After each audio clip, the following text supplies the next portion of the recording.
50 years ago, Roe v. Wade was decided and has been the law of the land since then. This landmark case protected a woman's right to choose, her right to make intensely personal decisions with her doctor, free from the interference of politics.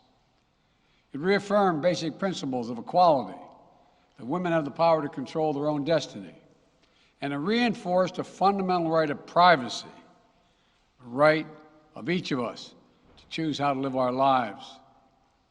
Now, with Roe gone, let's be very clear. The health and life of women in this nation are now at risk.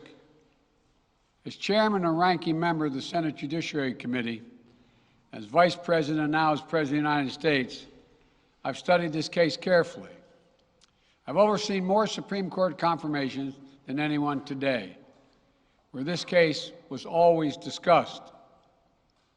I believe Roe v. Wade was the correct decision as a matter of constitutional law and application of the fundamental right to privacy and liberty in matters of family and personal autonomy.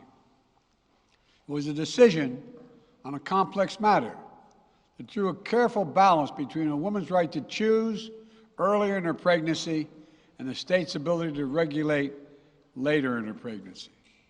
A decision with broad national consensus that most Americans of faith and backgrounds found acceptable, and that had been the law of the land for most of the lifetime of Americans today.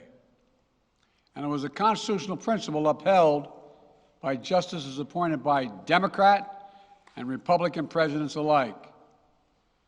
Roe v. Wade was a 7-2 decision, written by a justice appointed by a Republican president, Richard Nixon.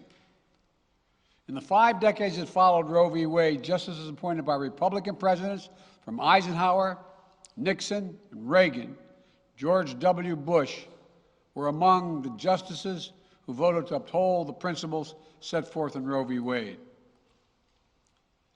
It was 3 justices named by one president, Donald Trump, who were the core of today's decision to upend the scales of justice and eliminate a fundamental right for women in this country.